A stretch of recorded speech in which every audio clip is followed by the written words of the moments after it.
not a dividend. It's a tale of two Kwon. Now, your losses are on someone else's balance sheet. Generally speaking, airdrops are kind of pointless anyways. Unnamed trading firms who are very involved. I like that ETH is the ultimate Ponzi. DeFi protocols are the antidote to this problem. Okay. Hello, everybody. Welcome to the Chopping Block.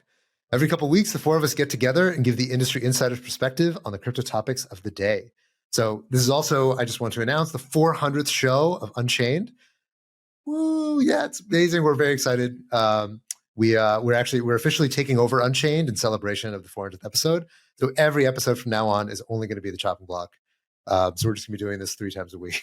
So look out for that. All right, team intros real quick. So first we got Tom, the DeFi maven and master of memes. Next up, we've got Robert, the crypto connoisseur and captain of Compound. Then we've got Tarun, the Giga Brain and Grand Poobah at Gauntlet. And then you have myself. I'm Haseeb. I'm the head hype man at Dragonfly.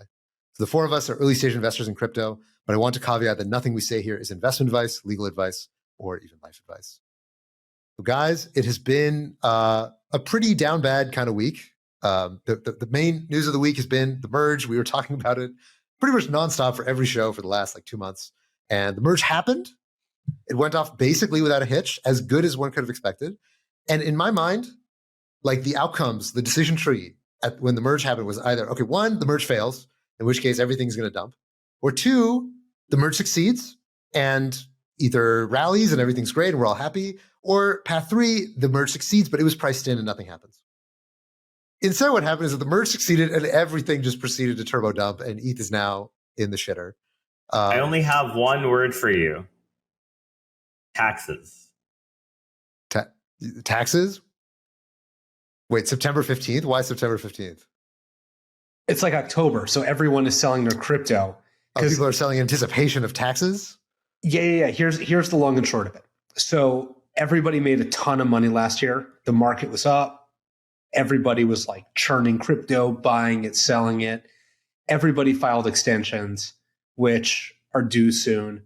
And people are just now realizing how much money they made last year and how much lower their crypto is relative to last year. But hold on, but why would this affect? No. Why would this affect Ether more than Bitcoin? That doesn't make any sense. It's impacting everything. It seems seemingly uniformly across the board. I think the ETH thing may have been that more people are speculating for the merge, but then once it was a nothing burger, it was a nothing burger in a good way. Sorry, I don't mean that. I'm trying to say nothing in there was no excitement, right? ETHW died immediately, basically. So I guess that part people were hoping to probably make some carry on for whatever little time that trade existed. And then now they're oh shit, we need to pay taxes. The best explanation I heard was basically people were long ETH spot to get the airdrop, short perps, and then just there's a ton of spot selling post merge. And it's that's kind of why you're seeing that in the market. But wouldn't that be offset by buying in the perps? Yeah, it's and also ETHPoW was so small. It was priced at 1%. So what the hell it was a terrible doing? airdrop, but a lot of people were putting on the trade, right? You see that in the funding rates and everything. So I think the argument is ETH is SPA is less liquid than perps, and so that's why it's just you see more sell pressure now, and it's so immediate because no one actually wants the ETH after that. It seems like this trade just became so overcrowded that it no longer made any sense, right? Because you're getting, presumably you're getting 1%. That's what this thing was being priced at in the IOUs. So you're taking these crazy funding rates, you're taking all this risk just for 1%, and then you have to get out of your trade, by which point ETH has already started dumping. So it seems that in aggregate, this was a massively, massively overdone trade. But that happens a lot in general, right? It was just such an obvious trade, right? It's so easy to explain why this trade makes sense, and there was all the story about moving to the upside. It's really unfortunate because I feel like Ethereum didn't really get a true celebration because basically the day after it got kicked in the teeth. So it feels really sad. That being said, I do think Ethereum deserves a lot of credit because the merge was completely correct. It was a non-event in a great way. The blockchain is running smooth ever since.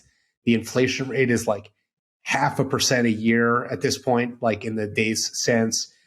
The block speed is 12 seconds. It's Ethereum is just better than it was a week ago. and I think it deserves a lot of kudos. Minus the deflation didn't happen component. Yes, the argument for deflation. Yeah, for a minute there, people were pretty thrilled, but it's still materially less than it was, right? Like that's sort of the counter argument. So, well, it's also materially less than Bitcoin, right? Bitcoin is like between 1% and 2% inflation, so Ether is now more disinflationary than Bitcoin is, which is very impressive.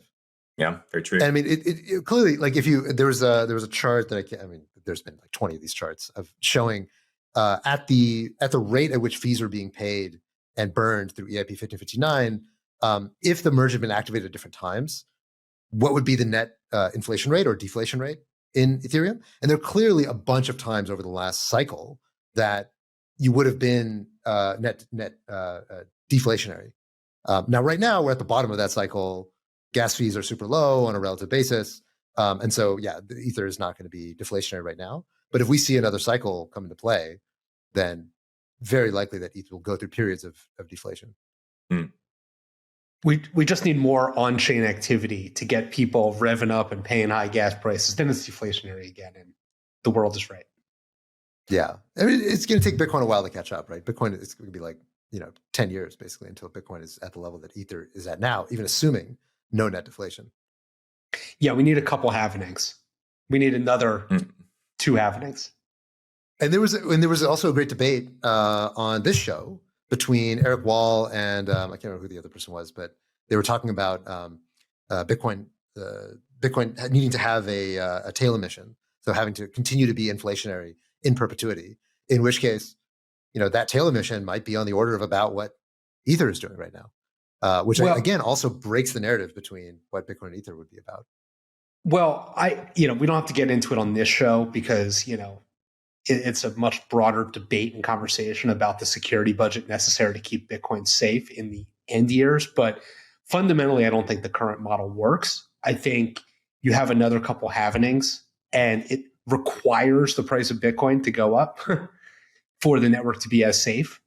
Transaction volume has never supplanted miner block rewards, as was envisioned by Satoshi in the white paper, which when I read the white paper the first time, I was like, oh my God, that's genius. Like the block rewards are only there until the network is like up and running. It's a bootstrapping mechanism. But transaction fees have never supplanted the block rewards. And so there is a massive security risk to Bitcoin, in a halvening, 2 halvenings, 3 halvenings, especially if price don't go up, that I think people are underpricing. And I think Bitcoin fundamentally will change. And I think it can be done in ways that are not going to violate the sort of like immutable 21 million token cap on Bitcoin. I'm sure Bitcoin will find ways to, maintain a. Are you sure? All right, you want to know every developer just gets run out every time they make a BIP. I don't know. Like I feel like Jeremy Rubin's been trying to get BIP 119 for like 3 years. Can you describe 119? Sorry, BIP 119 is a way of doing sort of like deferred covenants, so you can kind of like schedule transactions. And so a lot of like not fully DeFi, but like some DeFi like constructs that can be made using that. Like you can do sort of like hash rate derivatives and stuff like that using it. But like Bitcoiners are really against it because it's sort of it brings back this op return debate from like 2013, 2014 Bitcoin. And op return was sort of like, hey, you could return an arbitrary value and it would store that. And then people started sort of taking advantage of that in a weird way. And I think like basically people are still kind of feel that way about covenants. But the problem is I don't see, what are you going to do? Half the time people are like, oh, we're just going to use Lightning. Clearly that's not fucking working. Like that just like, there's just like, no one wants to run nodes. Like, in fact, there was an amazing tweet the other day by one of the main Lightning devs, Andrew Bosworth, that was like, oh, like I only need like 20 gig of RAM to run a Lightning node. I thought this shit was supposed to run on your phone and you were just connecting to local nodes. He can't even like, and whenever Bitcoin people are like, oh no, ETH has fat nodes. I'm like, this one fucking person's transactions that he's routing is already bigger than probably the Uniswap set from 2020 for just so like, and there's no way it was anywhere near the same amount of volume. So I just sort of think Lightning is kind of a dead end. the whole like Starkware trying to do Starks on Bitcoin thing, that, you know, maybe that has legs, but that's going to need things like BitNut 119. I'm just like very bearish on the developer side, because like it feels like anyone who isn't like yelling at anyone who isn't like Bitcoin standard reader is sort of like shown the door for development stuff. Tom, how are the Lightning metrics looking? Because I remember, you know, a while back on the show, we were talking about how the metrics of Lightning look really good. I was trying to dig into this a little bit more, but unfortunately, it's very hard to get data like inherently because it's all like off chain. So the network capacity has continued to go up, which really shocked me over the past year or two. But there's like more and more Bitcoin in Lightning Network for that can be traded, but like we don't know actually like what that volume looks like. I suspect some of it is probably subsidized by or like it is not economically rational for some people to maintain some of these channels, but they maybe do it because they're a startup and they want to make Lightning be a thing. But yeah, I've been trying to get Lightning Network data in terms of volume. I just haven't been able to find anything. Actually, if you go to, so at least for the publicly indexable nodes, if you go to 1ml.com, that's sort of like a reasonable place to look. It obviously doesn't have like everything, but like this whole maxi shit from 2019 where like, oh, there's so many private channels because you can only see the open and closes on private channels, not the actual settlement, just turned out to not be true. So like the public channels at least give you a reasonable lower bound. And you can see that like, it's kind of like it is increasing capacity wise, but it's not like the volume is actually really going up that much. Yeah, that was the confusing part. Yeah, if you look at the network capacity, it is 4,800 Bitcoin, which is very small compared to the amount of Bitcoin that's wrapped and put into DeFi on Ethereum and is flying around. Someone who had their bridge hacked, and I won't mention it who, but they were like, oh yeah, there was more funds stolen in my bridge ×3 than there was in the Lightning Network ever. Which I thought was like kind of crazy. Weird, that's weird like flex, but okay, yeah, all right. Yeah, that's a bad flex. Bad. Yeah, flex. yeah. I agree.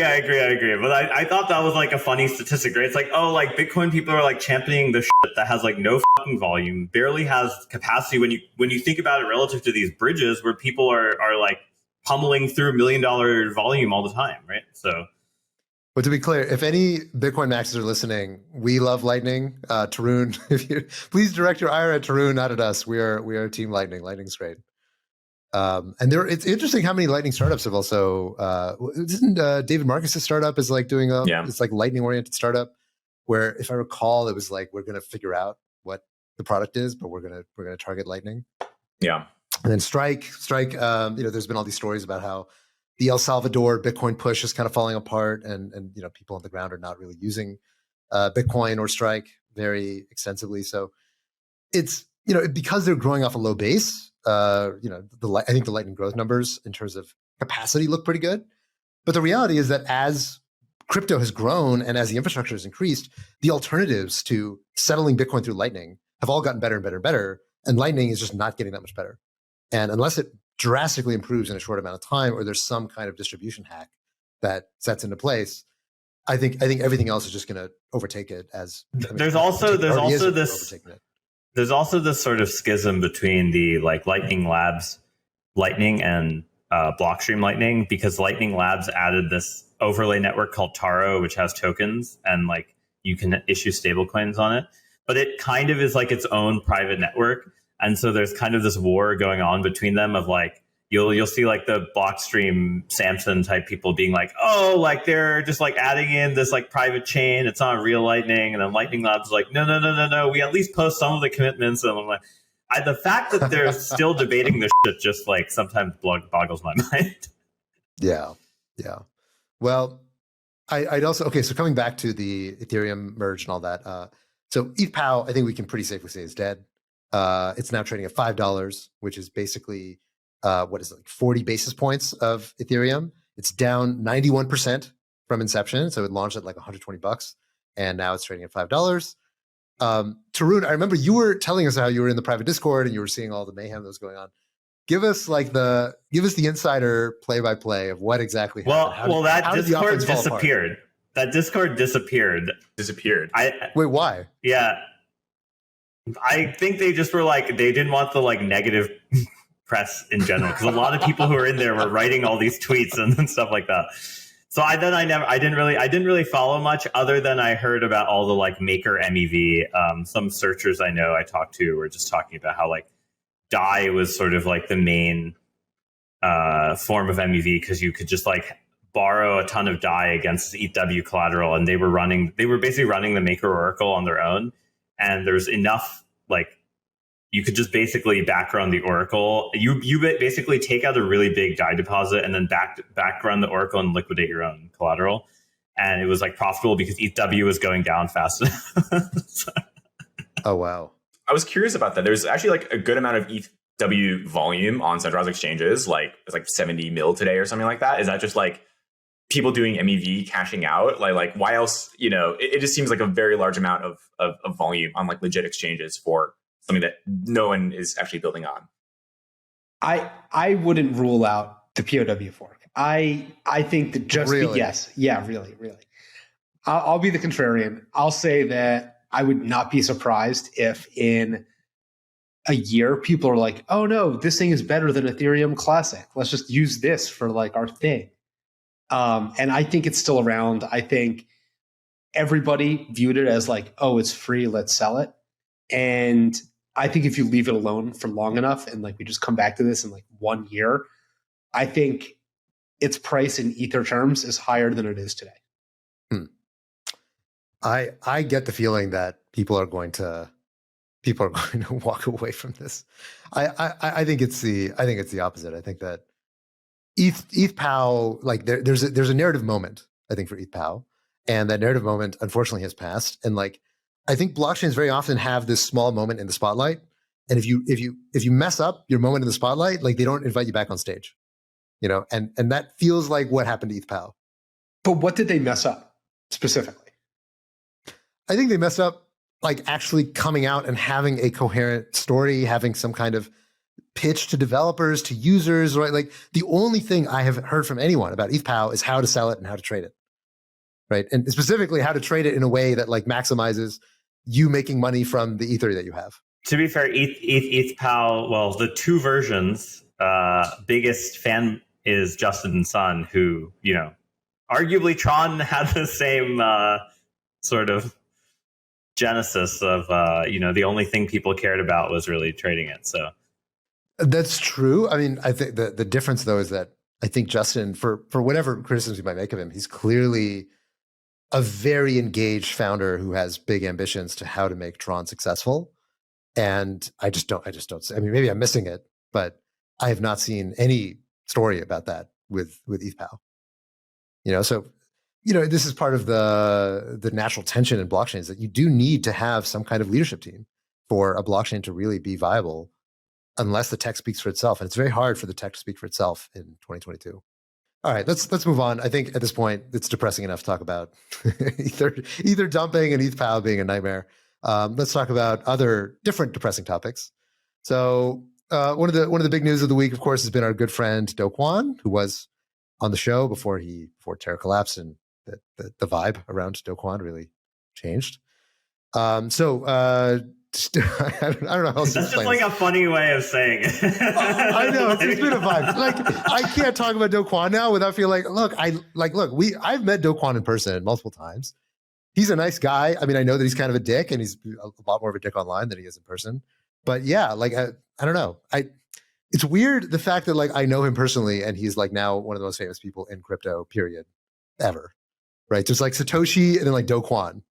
Like Satoshi, Vitalik, Do Kwon is probably the list, of most famous crypto people. I think the ultimate NFT of this last cycle that I will cherish forever is being followed by these accounts that basically are, under siege, in the sense that they're like Do, Su, Kyle, where like those accounts might be orphaned at any point, but like whoever their followers are, you get to keep them forever. Like if you're followed by them, you're followed. It's like an NFT. Forever. Yeah.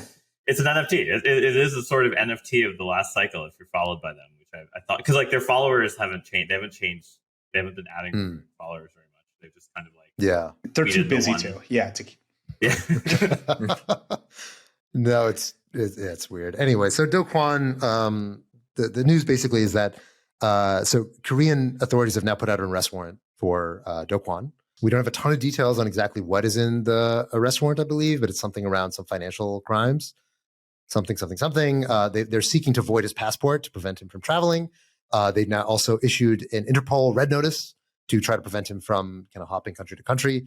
Do Kwon claims that he is not on the run, which is a kind of on the run thing to say of like, oh no, I'm not on the run. I'm totally cool. But I don't know. At this point, it just seems kind of sad. This whole episode seems very sad. Where I to be honest, personally, again, having met Do Kwon, all the how he is as a person aside, I think the criminalization of the failure of Terra is a dangerous precedent. And now, again, we don't know all the details. They haven't released a whole lot of information about what exactly are the nature of the charges. It could be that they did absolutely heinous stuff, especially going to the Terra collapse, as a lot of people have speculated. Right now, we don't have any hard data to know one way or another whether or not they lied or misrepresented things to people, or if they misappropriated funds from the Luna Foundation Guard for themselves. No one knows. So anything along those lines is really speculation. But assuming that his crime was failing and losing people a lot of money, this feels like a kind of dark and sad outcome for this whole Terra saga. I don't know if you guys have any reflections on this or if you know anything that I didn't already relay. Well, I only know things that are already in the public domain. But, I would suspect he's not being charged with, losing people a lot of money. It's most likely to do with the public statements that he was making about the soundness and the safety of the system, which really, is potentially what was causing the harm to the users of the blockchain, if it was misinformation in some way. You don't, get in trouble for losing people's money. You get in trouble for, doing fraud or doing misinformation that loses people money. Like other situations where a huge amount of money gets vaporized and then like it forks between like crime and not crime is like, Archegos, the hedge fund that, imploded like, $20 billion, very quickly, that veered into crime because, they were deceiving banks and the people lending them money. Lehman or AIG, vaporizes $100 billion. And it's like, oh, no, it's no crime because they were a regulated business, And I really think it just comes down to whether or not, somebody's playing by, supervised rules or not, in deciding. I think it's also just how sympathetic they are, right? Like the reality is that if you want to throw the book at somebody, you're going to go find something. And if a judge or a jury is not going to be sympathetic, then you can get it done. I think, again, I don't know. So I'm totally wildly speculating, but whatever. It's our show. We can speculate. It feels to me like it needs to feel like someone did something. And issuing an arrest warrant is like the most something that you could possibly do, even if the actual substance of a case is pretty thin. And that's what this smells like to me, is that you're absolutely right. I'm sure that they can throw things from Twitter feed that says he misrepresented the stability of the but also like it's all in the docs, right? You can see exactly how it works. They talked about death spirals. That's why they raised money to protect against it. And if they didn't raise enough money, that's on you as an investor to decide whether that's enough money to defend the peg. But I will say the Foundation Guard and like sort of some of the like custodial entities involved in the middle may have misrepresented. And those are, in my mind, if I were to guess, the Luna Foundation Guard probably is where all the legal liability lies. And I forget if they're a Singapore ND or a Korean ND, but like the accounting and stuff that they were saying, that to me feels like the thing that's where like the liability exists. Yeah, I was about to say the same thing. I think, when we were talking about this on the show initially, I was saying, let's not criminalize failure, and very much in this camp of like, Luna was an experiment, but it was all open source and auditable, and it's sort of on you. And it does feel like LFG funds, the rumors, they were misused. The basis cash thing as well kind of very much rubbed me the wrong way and kind of changed my perception. So I don't think there's anything, necessarily criminal about what happened with Luna, but it's the stuff on the periphery that I think maybe is getting caught up. Why do you say basis cash? So by the way, just for quick people who don't know, so basis cash was a pseudonymous implementation of the basis protocol that was actually launched secretly by Do Kwon. He was anonymous when he launched it. It failed. And That was that. Why does that fact rub you the wrong way? Something about, I don't know, like missing disclosure around the fact that like this was happening to like, Luna investors. I don't think there's anything actually like in the legal system that would put them behind bars for this, but it's more optically not sort of disclosing this fact while you were running Luna seems pretty, I don't know, very strange. I don't think we'd really accept that of like most other founders, especially if it imploded the same way Basis Cash did. I just think it's like a very optically poor decision. I see what you're saying. At the same time, like, I don't know anybody who didn't know that Basis Cash failed who like actually understood how stablecoins worked. You know what I mean? But nobody knew that it was Do Kwon's project. Right. But like, is the problem with Basis Cash Do Kwon like mismanaged it? Or is it that the fucking model doesn't work? Like that seems like the takeaway. It's not that like, wow, Do Kwon really mismanaged Basis Cash. Or that, yeah, Basis Cash didn't work. Maybe it's more of an argument that like, having concrete evidence of the fact that like this model doesn't work and then going in public and shilling Luna, which is, effectively the same model, arguably even worse, feels very off. I mean, look, I'm gonna do Team Luna right now. I totally disagree. Like what they did was they went and raised Luna Foundation Guard a bunch of Bitcoin to prevent exactly what they saw with Basis Cash, right? So to me, like the Basis Cash was completely public. All of us knew about Basis Cash. I mean, none of us were Luna investors, but all of us knew about Basis Cash and understood, hey, this is yet another example of this model not working. It's not the exact same as the Terra model. It's different. Terra was a full layer one. They had some applications that were using Luna, and Luna was getting integrated and USD was getting integrated in different blockchains.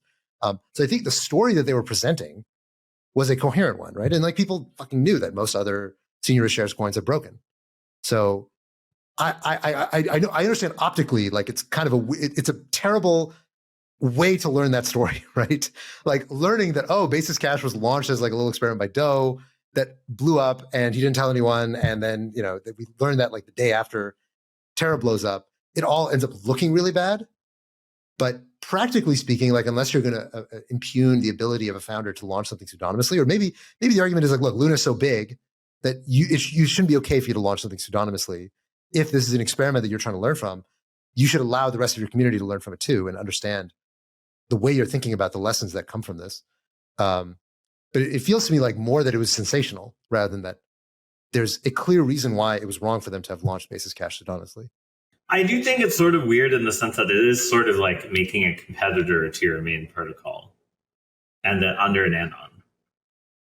Yeah. Yes. There are multiple instances in DeFi of that. Obviously we will not name names, but there's obviously quite a few projects where a team has gone out and built another project, to the side or on top or adjacent, especially with, anon projects. I think it's more common than people think. Yeah, there was the famous story of the McCullough brothers who made the Curve fork on Solana. They ended up getting a bunch of attention, but I'm sure they're just the tip of the spear when it comes to DeFi founders getting cute with their ecosystems. But anyway, moving a little bit away from Terra and Do Kwon, there was another story that was just announced last night that the House, the U.S. House of Representatives, is right now contemplating a bill that will involve the banning of algorithmic stablecoins for 2 years. This seems, I don't know. So the bill just had a bunch of random crap in it. So if I can just quickly kind of skim through it. Okay, so to place a 2-year ban on coins similar to Terra USD, it'd be illegal to issue or create new, quote unquote, endogenously collateralized stablecoins. Now, to be clear, this effectively grandfathers in currently endogenously collateralized stablecoins. So it only says that you can't make a new one or issue a new one for 2 years. In that time, they want there to be some, I think like the Fed to investigate UST and how it works and like how to create a safer version of this or something.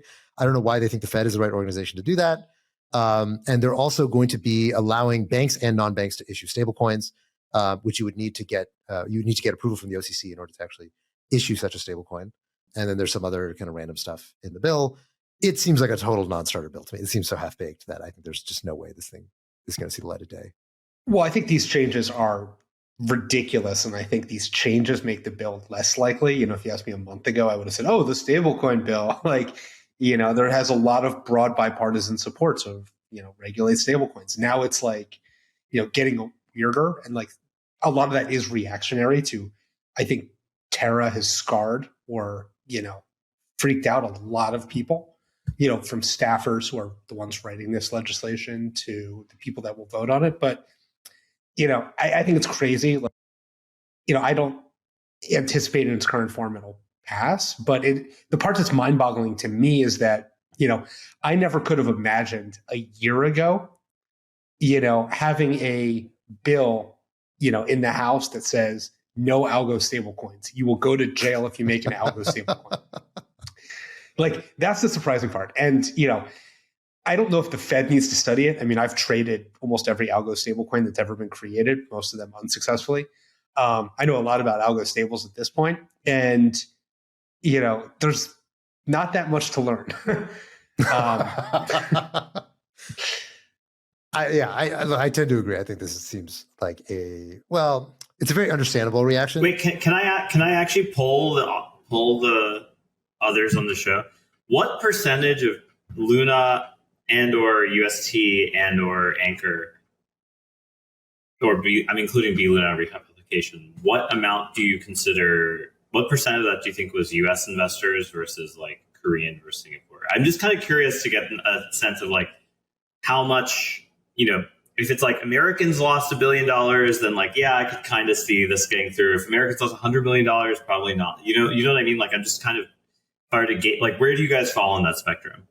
I think it was like completely spread out everywhere. I think it was like 50-50. I mean, like everyone I knew was like obsessed with Terra. Like, I don't think that was like a US thing. I don't think that was like an Asian thing. I think like everybody caught up in this because it was like the easiest way to make, 20% until it collapsed. 20%. Yeah, 20%. Yeah.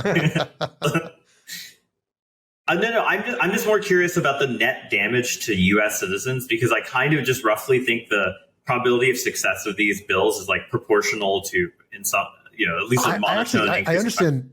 I understand the point you're making is that, okay, if the U.S. bore the brunt of the losses, then that makes it more likely that this kind of regulation is going to pass.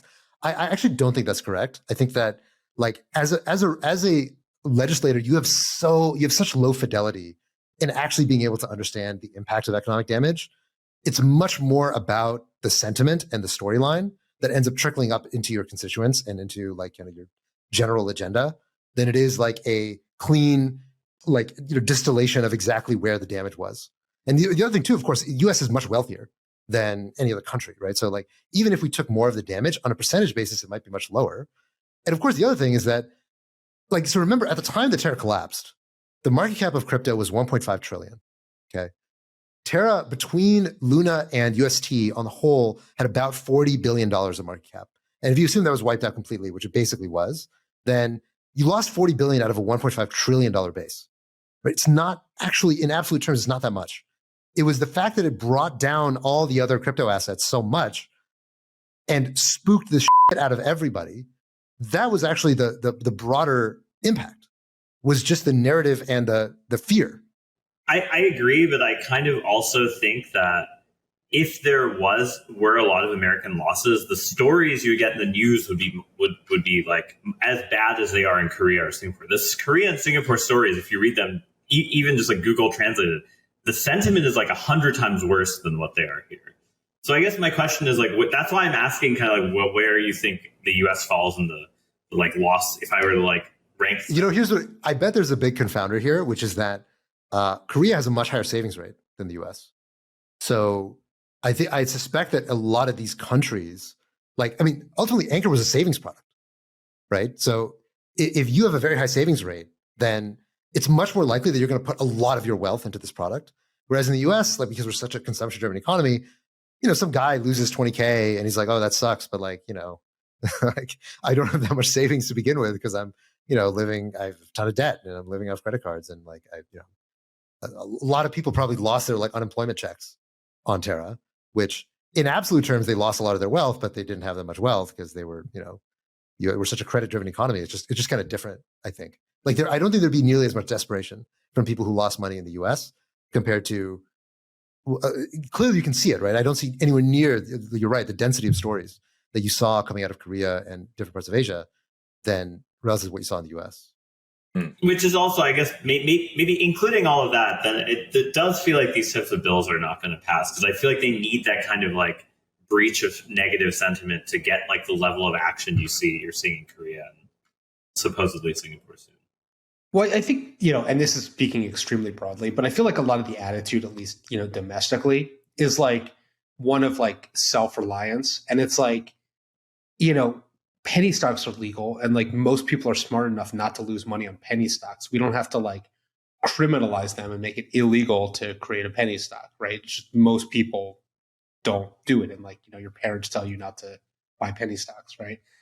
Like, I don't think we have to criminalize making an algo stablecoin. I think like what we would be better served by doing is educating people that most algo stablecoins are horrifically stupid ideas and that they're going to lose all their money just like they would with a penny stock or playing blackjack, And like, I think the better outcome is directing resources towards, education instead of like trying to criminalize something just because there was one like really dumb, implosion. I mean, are U.S. entrepreneurs even making algo stable coins? Like, I don't get the sense that, it just feels very, Yeah, this is not exactly a hot area anymore after Terra. And, there was a moment, but this is the thing. Regulation of this kind is always so backwards looking, right? Like, nobody wants to launch an algo stable right now. Nobody wants to buy algo stables right now. This is a problem the market solved for itself because it saw the most catastrophic, dramatic failure in history. And so it's kind of like, okay, we're going to make this thing illegal that nobody wants to do. It's like, okay, great, awesome. We're glad you're here to save us. Although I think I've seen an algo stablecoin like pitch deck recently. I think there's still like one or two people. Yeah, on there's the a few new ones. I feel like getting funded. Nobody's getting Angle was like the last one I saw that got funded, and it's now like, oh, you can get all these like Angle safe yield vaults. But they're all just basically trying to be like, oh, we're like they're all going sort of like for the Frax model, effectively. Right. Like there's like a universe of Frax. I think there's been more convergence around the Frax model, which is basically like as minimally algo as possible and super, super high collateral ratio, which is basically just like, what's the point? Semi-full reserve banking, it's very, very safe. Or just, banking with a very high reserve ratio. So like 80%, 70% reserve ratio banking, which is very safe for obvious reasons. Not always. Not always. Not always. The other thing I think that makes it particularly sensitive in the US is because we still remember the GFC, right? And it happened here. It happened on our watch. And so I think there's a lot of sensitivity around financial engineering. Wait. Come on. It affected the whole world. We caused it. We caused it. That's what I'm saying, right? Like, if you're in Korea, you're like, yeah, GFC sucked, but like, it wasn't our fault. It was the Americans' fault. Americans screwed everything up for everyone else. And I think for that reason, we have this kind of collective scar tissue that makes us particularly sensitive to Terra, even if there wasn't actually that much direct impact on Americans from Terra. I mean, obviously there was some, but it clearly wasn't as pronounced as it was in some of these other countries. Speaking of scar tissue, because I remember that there was whenever we talk about Luna too much, we start getting people tweeting being like, "This sucks. Stop talking about Luna." So we probably hit our cap on Luna stuff, but we should talk about the other scar tissue, which is Wintermute. Oh, yeah. This is a sad one. This is really sad. So Wintermute, for those of you who don't know, Wintermute is one of the most highly regarded market making firms in crypto. They're very DeFi native market making firms. They do a lot of stuff on chain in DeFi through DEXs and other DeFi platforms. They ended up getting hacked. So the backstory was that there was a revelation by the 1inch team that there's a tool used to create vanity addresses called profanity. So vanity address, for those of you who don't know, normally when you create an address on a blockchain, you just generate some randomness and it creates this an address, which is basically the equivalent of your public key. And this address is just a bunch of random bits.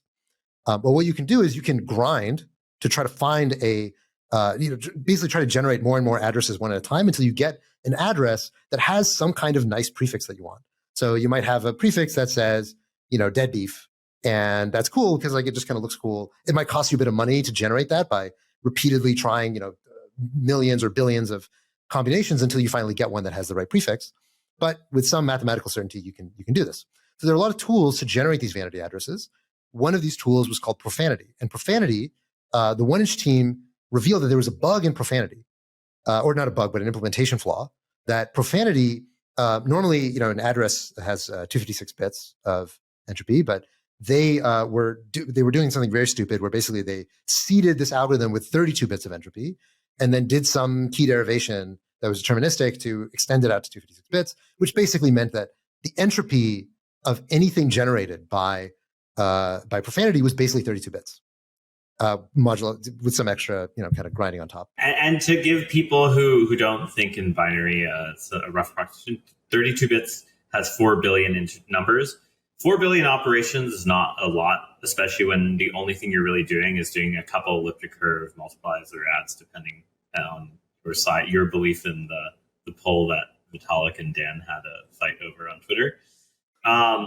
But it's actually a very small set of things, right? Whereas 2 to the 256-bit integers is roughly 10 to the 80th, so 1 followed by 80 zeros, well, 83 zeros. And that's slightly more than the number of particles in the known universe. So that 4 billion is a very tractable number. 10 to 80th is not a very tractable number, and that's sort of like the problem with the... That's right. With 4 billion potential addresses or seeds, rather, with 4 billion potential seeds to try to iterate through, you can do that on, you don't even need fancy hardware in order to go through 4 billion possibilities.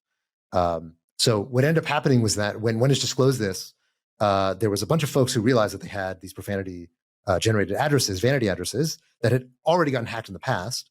But everybody started trying to migrate their profanity addresses away because, of course, they were now known to be insecure. And Wintermute, I didn't actually catch the details of what they were doing because there was some kind of multisig or something that their profanity address was on, and they. So Wintermute, by the way, has had a couple fuck ups that have been epic, and they generally tend to come from the fact that, when you look at the top tier DeFi trading firms, like the SVPs of the world, they never make dumb mistakes like this. So I think this is actually Wintermute's sort of technical incompetence. I would not qualify this as it's kind of we should feel totally bad and it's great that they gave us the truth on Twitter. That's not true. This is incompetence. There's a CVE out. You should be changing your systems and monitoring stuff. So Wintermute's first up was when they were supposed to be a market maker for Optimism, and they didn't initialize the Gnosis safe on Optimism as they did on mainnet. And then someone figured out, again, a kind of a way where you could figure out what the sort of private key was more efficiently, or you deploy to that address and you own it, right?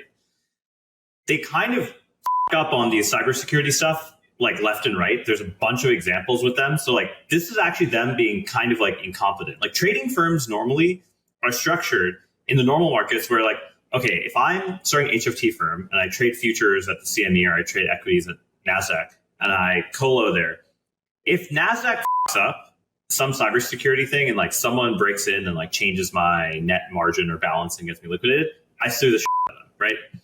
But you can't do that here. There's no reversion function here. And that means you have to be thinking about red teaming your code. You can't just have this YOLO attitude towards cybersecurity stuff as a trading firm. You actually have to act like a cybersecurity firm or to some extent an auditor. That's why some of the best DeFi trading firms are actually people who are auditors first and traders second. Whereas the people who are kind of keep up Wintermute are mainly traders who treat it like it's centralized trading. And that's very irresponsible, especially when you have other people's money in their case. And so I actually don't think of this as a sad story. I think this is a cultural up on their part for not actually taking the cybersecurity and tech side seriously.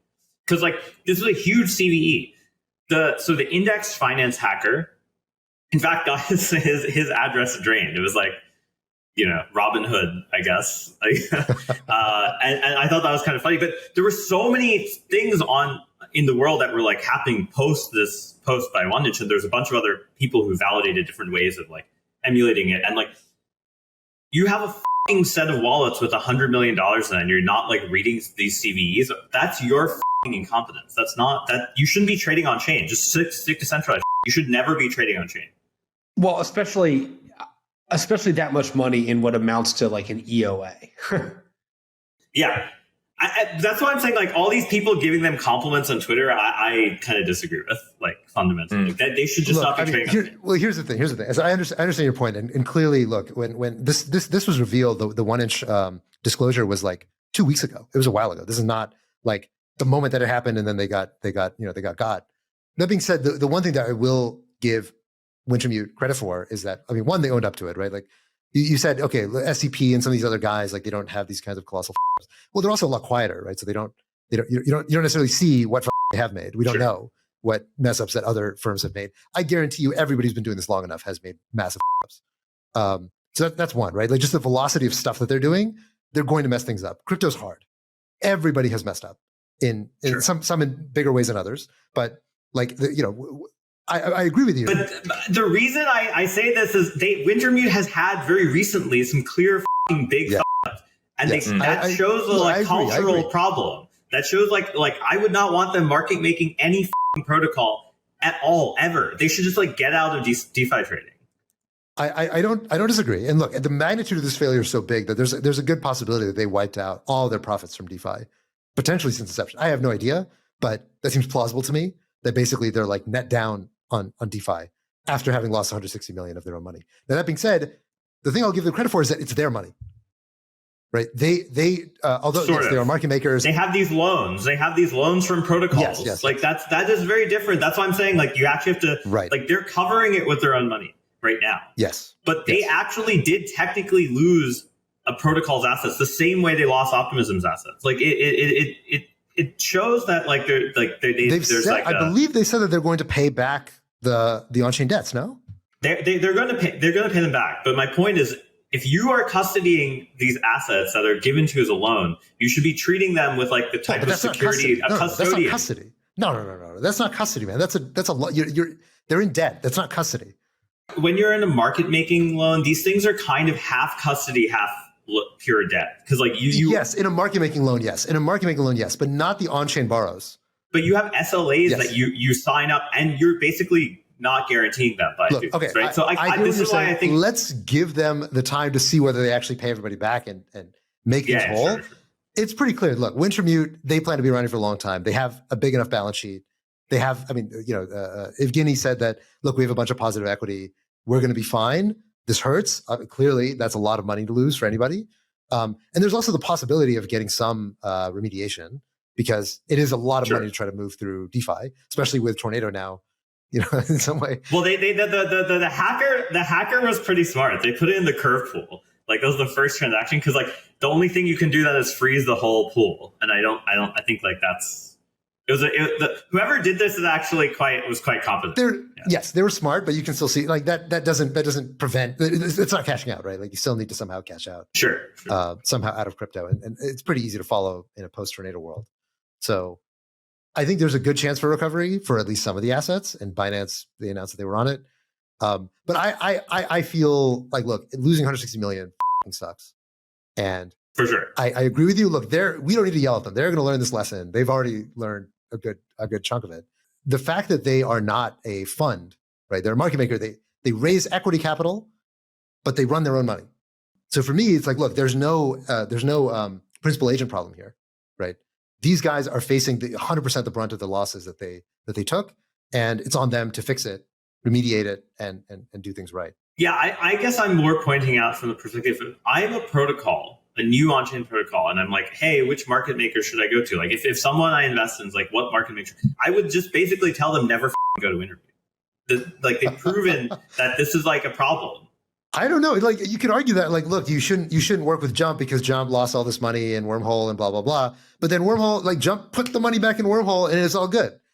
So to me, that's actually the strongest sign of strength. If you up for 160 million and you make good on all your debts, that's a strong sign that, okay, these guys are. This is different than Wormhole. This is like there was an active CVE for multiple weeks. This is not like there was like a niche bug in this complicated software stack that happened. Like this was like something where there was so many like this is more like incompetence than it is like kind of like.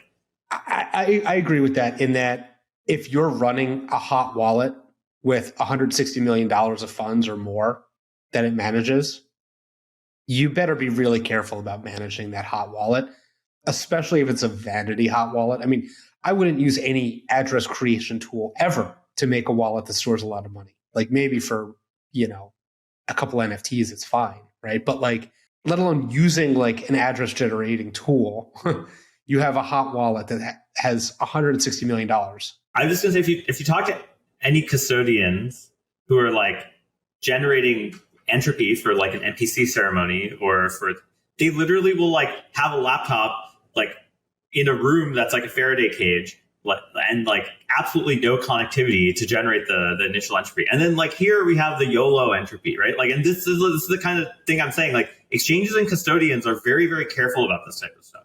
And they've built their business up. In the defense of Wintermute, right? So they said the reason why they used profanity was not because they wanted to look cool and generate this cool address. The reason why they did it was because they generated an address that had a large number of prefix zeros, which actually is more gas optimized, right? And their whole thing is that, look, we did this not for vanity, but for optimization. And of course, premature optimization is the end. I know. Right. I know. Read the CVs. I saw a good chart that was like, they saved like 16K in gas on the address, and then they lost like $160 million. So yeah, maybe not positive EV on that, unfortunately. Yeah, I mean, look, we don't know that they didn't take profanity and go run it inside, a Faraday cage. So, like it's a client side thing, right? So they still have to generate the entropy client side. But yeah, look, Tarun, you make a good point. The good thing here is that they lost their own money. So that's the most you can hope for when somebody messes up, is that they are completely internalizing the cost of their mistake, which you can't say for many other failures in crypto. So for that reason, that is the reason why, for me, I think it's very, very different than something like Terra. And I think the interesting thing that this has shown, if we look over the last 2 years, is the new type of trading for, like when electronic trading started, say like pre-Reg NMS, so like 2000, when it was like really starting to heat up, it was like, these new types of people entered finance who looked very different than the old type of people, right? Like the 90s was like the math and physics PhDs, but then like the 2000s was like all the 2000s was really like software engineer, like low-level software engineers, and then 2010s was like hardware engineers. And there's kind of at each stage of like finance's like kind of increase in history, it like adds one new technical skill that like the next generation of trading firms have to have. And clearly this has shown that like the cybersecurity OPSEC type of thing is the next like high demand like finance job. That would be my guess for the next 10 years.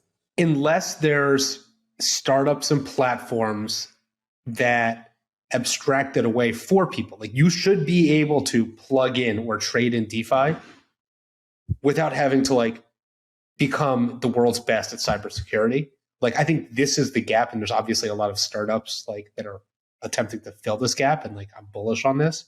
But like I guess my view is like you shouldn't have to be, having like hard science inside like a trading firm. You should be able to plug in to someone that can like incredibly securely give you access to any smart contract without, private key management. I mean, as long as these things are Turing complete, there's just no way we're going to get there anytime soon.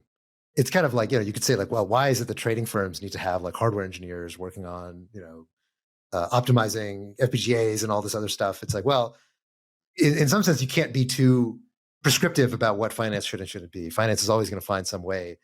Finance also likes to vertically integrate, right? They don't like people at each firm like to silo and like not, and I feel like that's what's going to happen. That's kind of what will end up happening here. But it's good. It's like a good evolution. Like people having these events means that people realize that they have to start by focusing on these things. But there's always someone who takes a huge loss. Like there's always the LTCM of like every new kind of financial world. So hopefully this is the maximum of that. I kind of doubt it. I mean, every time I put that in crypto, like the next week there's an even bigger one. Yeah, someone else is going to lose a lot more money at some point. Yeah. If there is one bet to make in crypto, this is one thing that Kyle Samani says a lot, is that the number one lesson in crypto is that basically people have the memory of goldfish, and nobody ever learns anything really. Like if you can bake the lesson into the software, then maybe you can solve it. But if you can't do that, you're screwed to repeat history. And I think that's probably the case here. Well, I learned this specific lesson in like 2013 when I tried to use like a website to make a Bitcoin paper wallet. Did you just like siphon your address or what happened? Yeah, never generate an address, unless it's in a Faraday cage, or it's on hardware. Got it. Yeah, that makes sense. Well, it's been a week full of just kind of depressing, bad stuff. We haven't talked about anything positive. Has anything positive happened to any of you guys in crypto in the last week that we can end the show on? Well, the merge was a success, and the merge Ethereum, is a success. the Ethereum blockchain is humming along. It's incredible. So that's the silver. That's lining. great. Yeah, I was up super late that night. I was on the East Coast, and so it was like 3 a.m. that the merge finally went through. And I was watching the live stream of like, all the ETH devs in Berlin, and they were all just like, everybody was like, "Oh my God, I can't believe it's really happening." And I got really choked up. It was like a really special moment. And then markets had to go on all of it the next day. So, but we can't have anything nice in crypto for longer than a few hours. That's not true. You're just like wallowing in the bear market. We should be excited about all the new technologies people are working on instead of new dog coins. Yeah, right. There's no new dog coins coming out right now, that's a positive. That's good. That's up. That's up. No, I actually saw that there was Wintermute Inu. Was actually a token. Why must you do that to them? That's just, we got to get Evgeny on the show. I feel like agree. We need him to come and defend his honor. I think we need to get Evgeny and Tarun one-on-one, get them to hug it out, because it felt like there was a. I didn't mean to just take out just on them. I've seen a bunch of these trading firm mistakes, and like and then you see the SCPs. Then you see the people who are. There's only one trading firm who's ever done a JIT attack. JIT is a just-in-time liquidity attack, where you add a bunch of Uniswap LP position right in front of trade and remove it. So that all these people say attack, but it's just a trade, really opportunity. But you can't flash loan it, so you have to put up capital, and it's actually quite hard to execute because you have to hedge the price movement that's happens.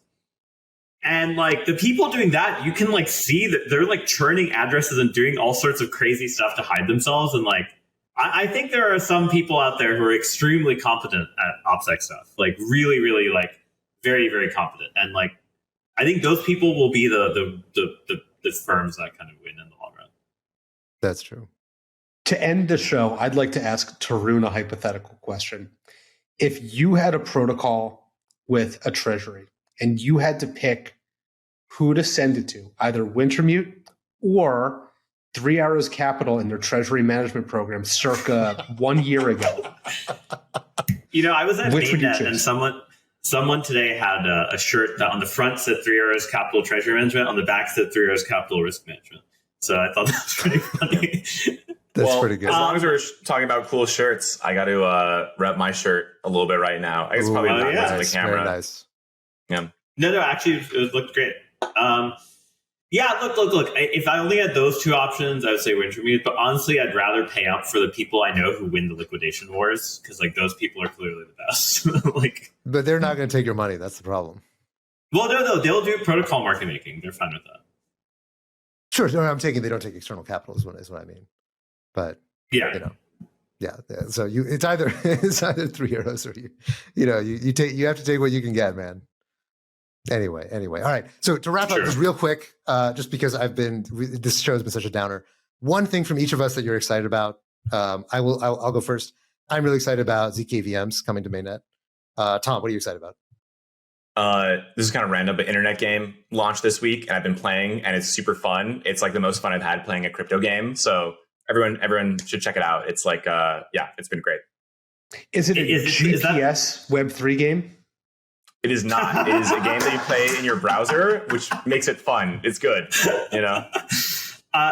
this the thing where you win NFTs? It's like HQ, like type of thing? Yeah. It makes it high stakes because it's like I bought this ticket and I want to win, the NFT, and so it's like there's skin in the game, and people are getting really competitive about it, and it's a cool energy. Robert, what are you excited about? I'm excited about Compound V3. It's running. It's pretty sweet. It's going to grow. It's humming. It's new. Nice. Exciting. Tarun. I'm excited about features in lending protocols like the Compound V3, where the supply side and demand side rates are adjustable separately, because that will change some of the capital efficiency in DeFi quite a bit. All right. No, leave it to Tarun to find the most esoteric detail to get excited about. That's great. I love that. Cool. All right. Well, that is it for this week. Thank you, everybody. We'll be back next week. I'm sure prices will be a lot higher than they are today. Not really. I have no idea. Thanks, everyone.